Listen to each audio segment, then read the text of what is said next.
சண்டை போட்டு பேக் எடுத்து கிளம்பிட்டேன். அவள் இப்போ தான் வந்து அப்பாடா போயிட்டான்னு நினைச்சேன். இப்போ மணி கூப்பிட்டு வரல. என் ட்ரெஸ்ஸிங் பாருங்க, குண்டு பேயோட நல்லா தின்னுட்டு இருக்கு.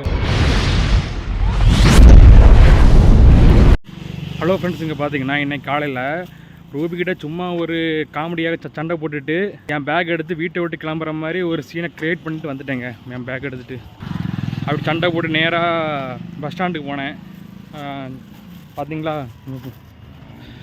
பார்த்தீங்களா பஸ் ஸ்டாண்டுக்கு போயிட்டு 4 போண்டா 4 பஜ்ஜியெல்லாம் வாங்கிட்டு இப்போ மறுபடியும் வீட்டுக்கு போகிறேன். என்னை தேடி அந்த குண்டு இன்னும் வரல. பார்க்கலாமா அந்த குண்டு வீட்டில் என்ன பண்ணிகிட்ருக்குன்னு. அவள் இப்போ தான் வந்து அப்பாடா போயிட்டான்னு நினச்சிட்டு ஜாலியாக அந்த சோஃபாவில் படுத்து தூங்கிட்டு இருப்பா. இருங்க பார்க்கலாம், வீட்டுக்கு போனால் தான் தெரியும் அந்த குண்டு பேவோல என்ன பண்ணுதுன்னு. ஒரு வழியாக நடந்து நான் வந்து வீட்டுக்கிட்ட வந்துட்டேங்க. வீட்டுக்கிட்ட வந்துட்டேன். இருங்க சவுண்டு போடாமல் உள்ளே போய் பார்க்கலாம் அவள் என்ன பண்ணிகிட்ருக்கான்னு.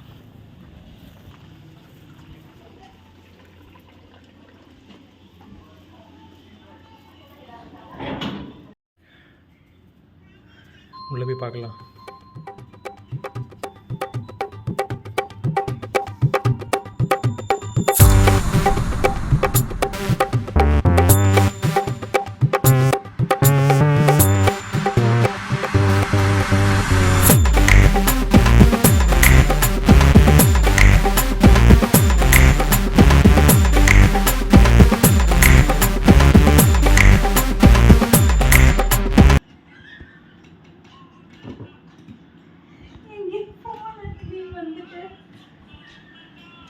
பாருங்க, குண்டு பேயோட நல்லா தின்னுட்டு இருக்கு. நல்லா சோஃபாவில் படுத்து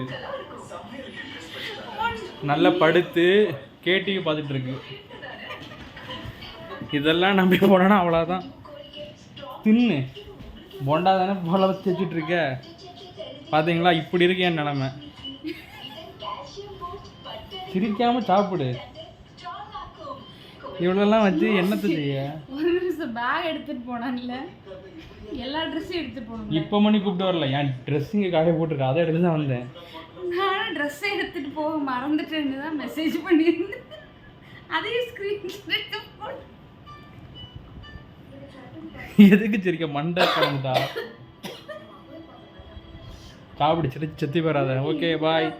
இப்படி போயிட்டு இருக்கேன் நிலமை.